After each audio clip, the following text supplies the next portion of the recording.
Welcome to the 19th ESC Every Soldier Counts podcast.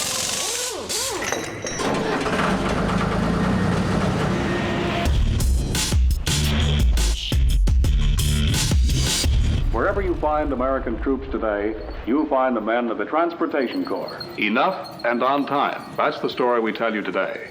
The story of the Army Quartermaster Corps. These youthful servicemen are members of the Army's Military Police Corps. One of the most important forces behind the lines, the Army Ordnance Corps.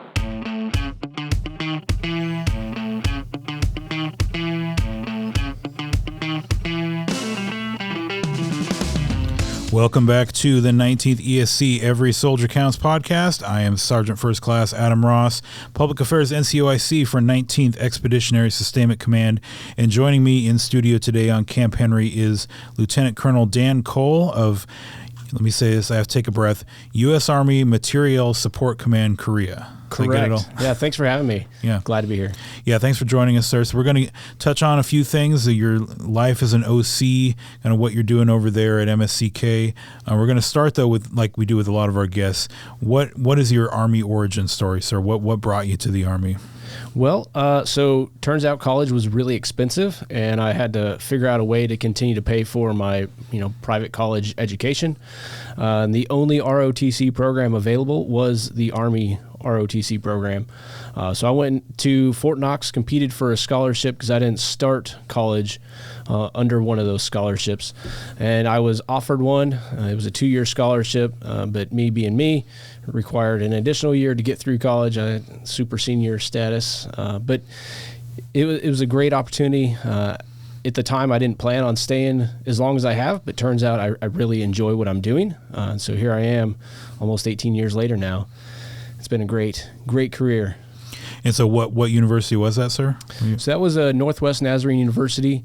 I have a Bachelor's of Arts in Music Education, which I don't use a whole lot, but my master's degree from University of Kansas in Supply Chain Management comes in pretty handy here. So Northwest Nazarene in Nampa, Idaho, right? Nampa, Idaho. I used to live. I actually enlisted at the Boise recruiting station, and I used to. I live not too far from NNU. That's kind of wild. Yeah, and commissioned through Boise State University, home of the Smurf turf. That's right. Okay, so we have these every once in a while. We have these odd little small Army coincidences on this podcast. So and now this is your first time in Korea, sir? Second time in Korea. So I first came to Korea as a newly promoted captain. I was the S3 for 501st Sustainment Brigade STB, which has now been rolled up into 2ID Sustainment Brigade, and they are no longer at Camp Carroll. But I was there for a year, and then I moved up into company command for 520th Maintenance Company at Camp Humphreys, and 520th is now no longer 520th. They're I think Bravo Company 194th. DSSB. Yeah, I've heard a lot about everything in Korea. The more things change, the more they stay the same. But some things do change quite a bit. And at Camp Carroll, they definitely have. Yeah, and Camp Humphreys is very different than when I was there. My company headquarters is completely gone. The battalion headquarters is gone. I think it's the Catoosa snack bar is still there. That was great when I was visiting, but Camp Humphreys looks very different. Yes, it does. Yeah, even my first time in Korea was summer of 2016 at Humphreys, and even compared to then, it's just almost unrecognizable. Oh yeah. Okay, and so kind of one of the noteworthy things you've done in your career that we're going to spend some time on is your time as an OC at National Training Center.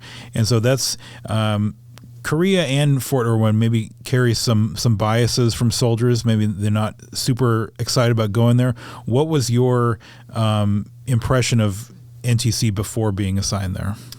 So I had been there for 3 rotations as the RTU, and when everybody goes to the National Training Center, for the most part, it's there as the training unit. And it's easy to see why everybody's impression would be, this place is terrible, it's nothing but dirt. But being stationed there as an OC, well, the last time I was there was as a major, and a good friend who I'd worked with in the past was my OC counterpart. And so he kind of gave me a little peek behind the curtain, and I realized it's a lot better on the OCT side than it is as the RTU, obviously. And so he really sold it to me as, this is a place that you want to come. And the thing that stuck out, and we'll talk about it more later on, I'm sure, is that the sales pitch was there's no place you can go and be more relevant to the Army as a post-KD person, whether it's as a post-KD captain or post-KD major. There's nowhere else you can be to be more relevant to the Army. And that really stuck out to me. I love training, and that was the place, because you just eat, breathe, sleep. Everything is about training major combat maneuver forces. And so what was your focus as an OCT? So I was there for 2 years as a gold miner, which is the sustainment trainer team. They're focused in on the BSBs, and we've got the Wagoneers is a kind of a subset of the gold miner team focused on the CSSBs. And so that was my focus for those 2 years. And then the third year I was as a Bronco, which is the brigade headquarters trainer. So they train the brigade staff. So the first 2 years I was the S3 trainer and the XO trainer for the BSB. And then the last year was as the brigade S4 trainer. And that relationship between the BSB and the brigade S4 is modeled at the OCT level. So I stayed, even though I was not on gold miner team, I was parking on the gold miner line talking to that team multiple times every single day on the radio or face-to-face. And so as an OC, we were modeling what the RTU should be doing. But everything was focused on sustainment for me. And so what can you tell us about like a typical rotation then for you, what your life was like and what kind of day-to-day things you were doing? Yeah, so it evolved from the first time I got there until I left. And the rotations now are, far more difficult than they were initially. It used to be, most people's experience was you go first thing as an RTU, you're going into the Ruba and you're staying in these foam tents that are out there, and then you build up combat power, unpack your containers, get everything in the combat configuration, and then you drive out to the desert for the 2 weeks of training. But now we've transitioned to the expeditionary RSO&I, where as equipment's coming off the rail, it's going straight out to the desert. You may touch FOB Santa Fe briefly just to get kind of onboarded. That's like your PAT team that's getting you into the country of Etropia, but you're going straight out to the assembly areas and you're building combat out there. You're doing miles installation out there. You're unpacking the containers out in the desert. And then after a week or a week and a half, depending on if you're ADVON, then you go start the training scenario. So it's took a 14-day training scenario and it turned it into essentially a 21 training exercise. But as an OC, you're also matched up with your unit very early, from the very beginning. And even before that, you get linked up with your counterparts during the LTP, the Leadership Training Program. And that's an ability to kind of influence training plans before you ever go to your final training event at home station, before coming to the CTC, like the National Training Center.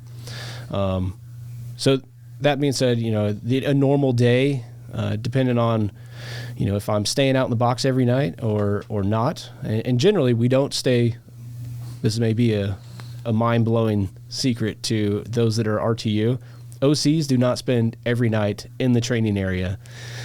We do sneak in and out. We got rotations because, being in that training scenario for 10 rotations a year for 21 days a month, it's tough to maintain that work-life balance.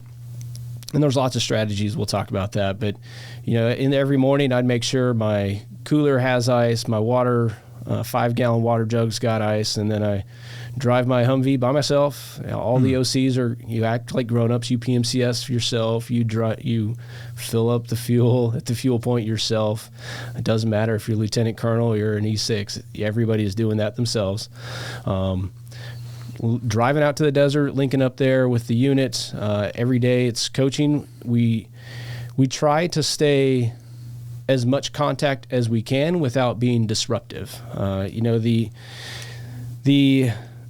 What we're trying to do is be a mirror and help the unit see themselves and not get in the way. Everybody's got that experience where OCT, knocking on the hatch, your vehicle, open it up and there they are to give you all the bad news. And that's really not what it is. OC used to stand for Observer Controller. Now it's Observer Coach Trainer. This is we really stress that it's a learning environment now, and not just an I got you, show you everything that you did bad. A lot of focus on AARs and the importance of that. But we bring our own food out. I went 3 years in the National Training Center, and I never opened an MRE. No. I ate really well out there. And if somebody's going to go be an OC, I always coach them like, hey, avoid the gas station food. You have to eat the good food so you can maintain your good physical fitness. Watching somebody tear open a bag of chips or corn nuts every day, that's depressing just for me to watch somebody do that. So OCs are always offering food, sharing time, burning, cooking out in the desert. And that's a good way to build camaraderie. So did you have a go-to dish out there for your... Ooh, I didn't. We tried to have like Taco Tuesday night where as a group we would cook tacos. I'd take a Dutch oven out there and we'd cook frozen pizzas out in the desert, things like that. And you always try to make sure that you're an appropriate distance and, downwind from the unit so you're not out there, cooking up some carnitas and the way that smell is hitting the RTU when they're kind of at their crucible leader experience, really kind of sucking at life. You don't want to do that to them. So you were describing the changes with the rotation. So my only time there was back in the old model where you spent some time before you went in the box. And what you were saying, so everything happens in the box now. Yep. And so what do you think is the positive result of that? What's come of that change?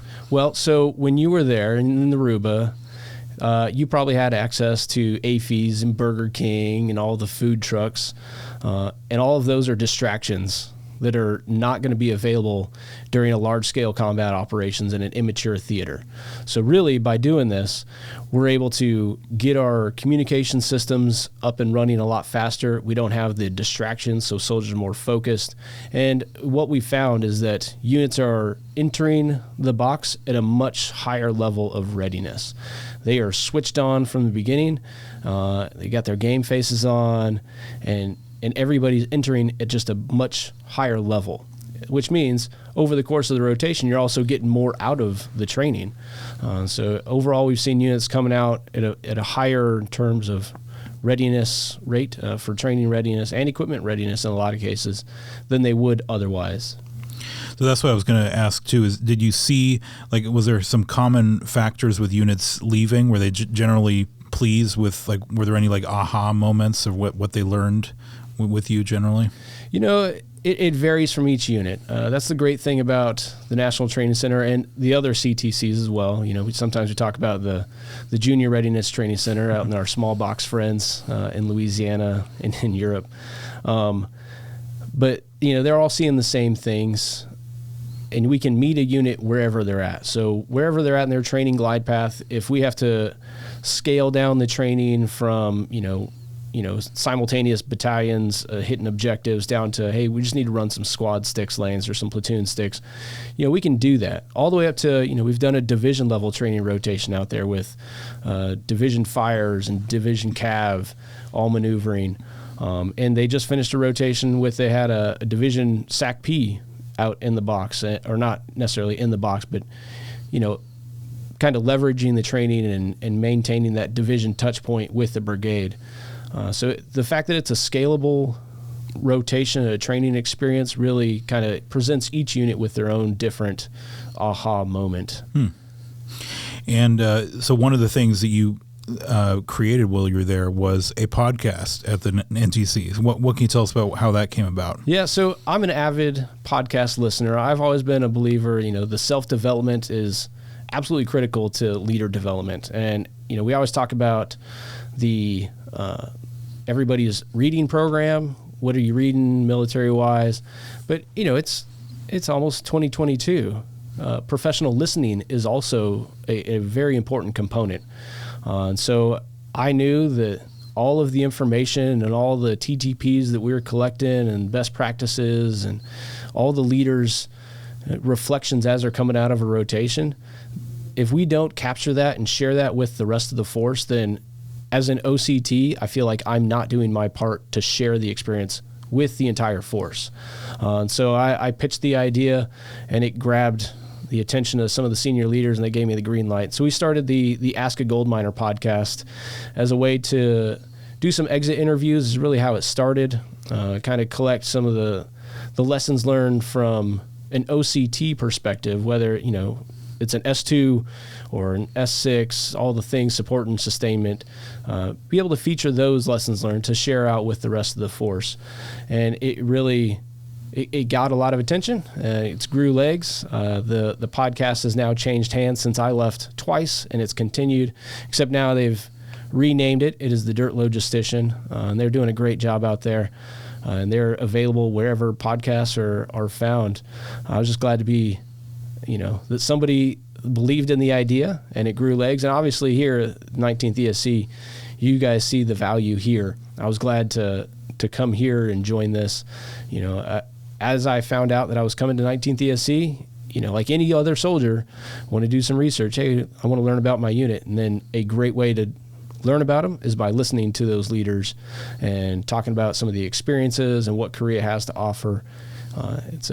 It's a great thing that you guys are doing here. Yeah, that's exactly our aim with it. You know, like the educational component of it, because our episodes are going to be out there, you know, indefinitely for the foreseeable future, and so it's kind of an artifact of the unit. You know, kind of the living knowledge center, you know, or something where people can really, and especially with very relevant to NTC, like you said, where people can build their knowledge base of, you know, what goes on there and what if they're going to NTC. Yeah, absolutely.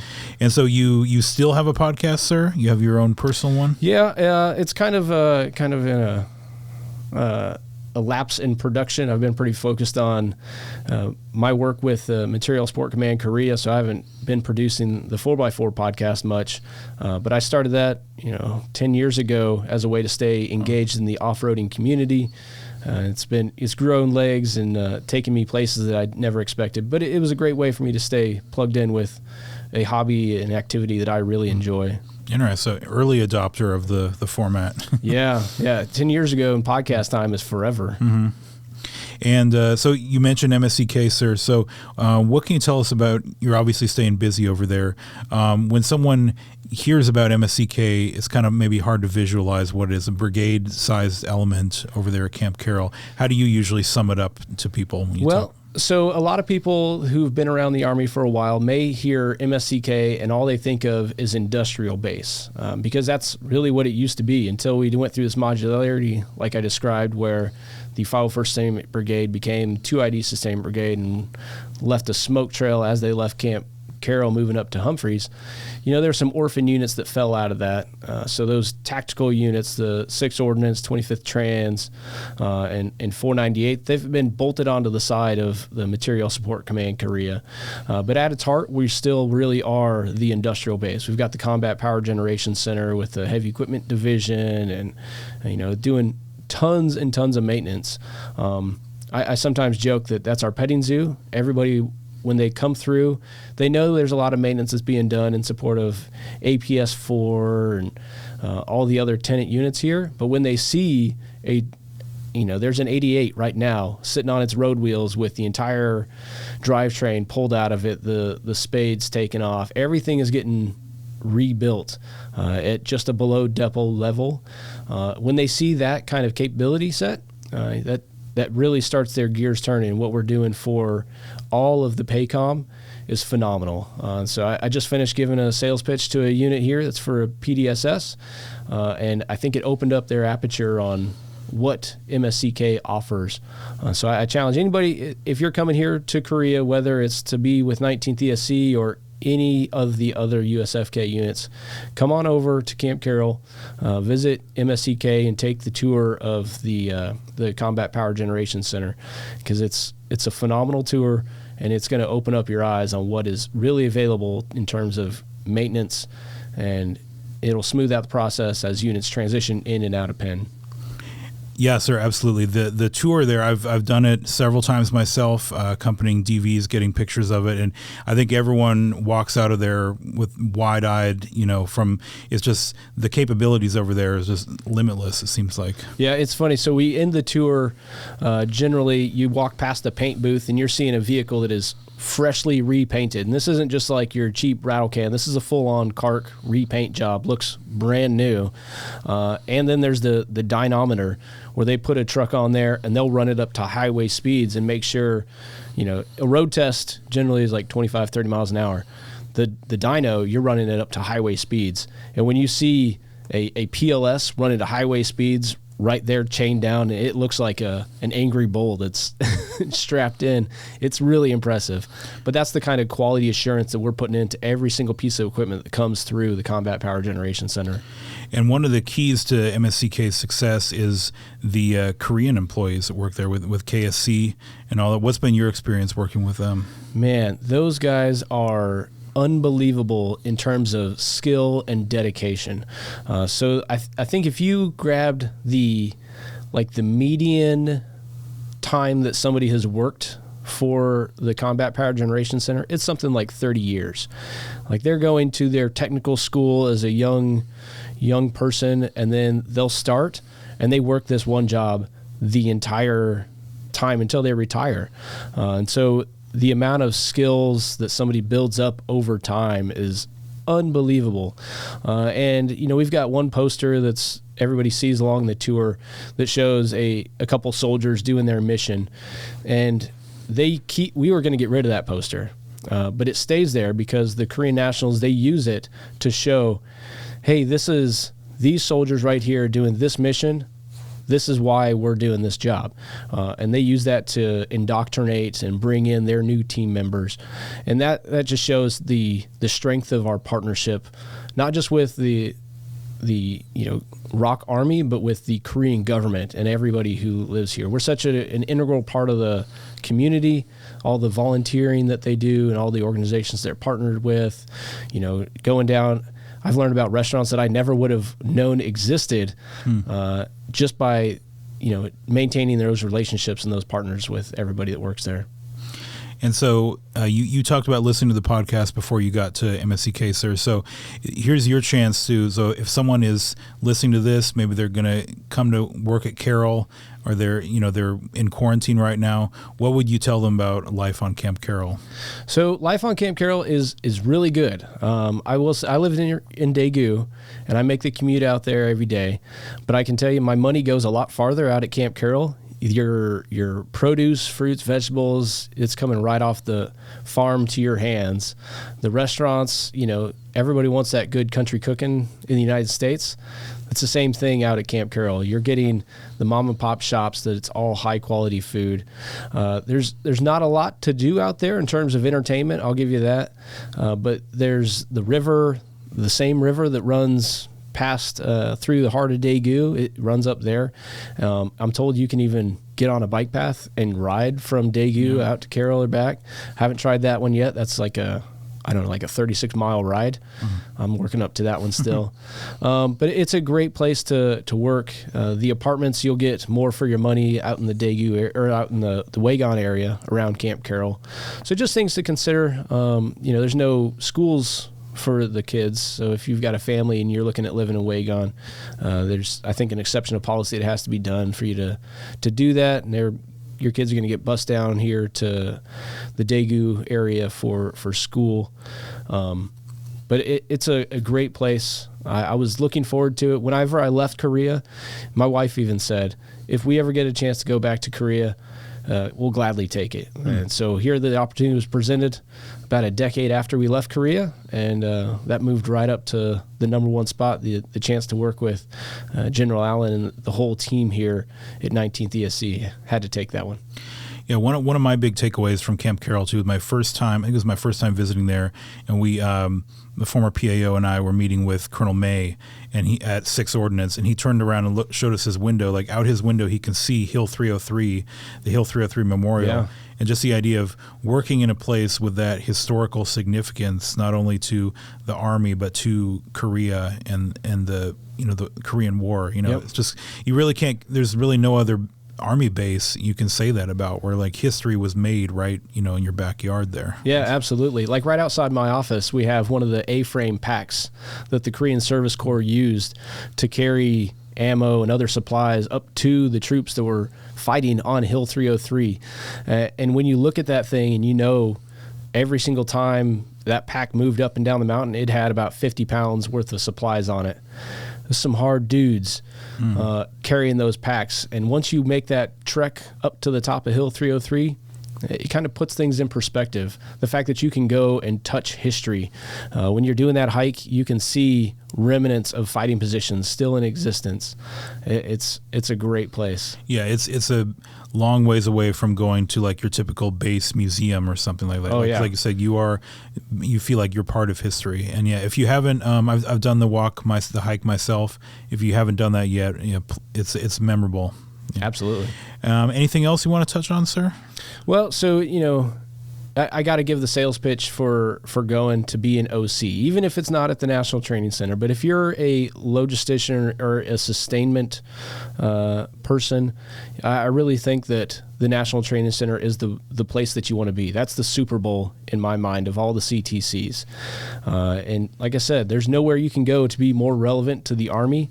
And what you're going to learn as you come away from that is unbelievable. You think you know your job now, but after going through 20 rotations or more and watching a brigade combat team go through that learning, and you're really a partner with them in that process. I know more about maneuver doctrine than I did as I came out of 3 years in a brigade combat team. I am way more confident in that. I know a lot more about, a lot of logisticians like myself, they'll admit they don't know much about medical. Like, that's their blind spot. I feel like I know tactical care really well because I've coached it. I've watched units do it. I've seen what successful units do, and I've seen what the least successful ones do, and I know how we can to improve that. So I encourage everybody to take that opportunity to go. And the other big takeaway that I had there was kind of operationalizing the garrison setting. That was one of the things that I didn't really understand before being assigned there. But if you look at everything that you're doing within the garrison as an operation and you apply as many tactical processes and procedures to that, you're going to really soak every training opportunity that you can. Even if it's just a mission to go down to the SSA and pick up some parts, that's a mission. So all of the things that have to be done to make that happen, checking in on the radio with your staff duty as if it were the battle desk at your battalion, taking advantage of that and operationalizing everything. That's really what's going to be most successful. But I just had to give that sales pitch there. Sure. Well, I appreciate you coming on, sir. A lot of good information here, and thanks for listening to the podcast as well. Yeah, we're hoping everyone gets as much out of it as you have. But again, thanks to Lieutenant Colonel Cole from MSCK for joining us, and we'll get with you. We'll be back next time here on the Every Soldier Counts podcast.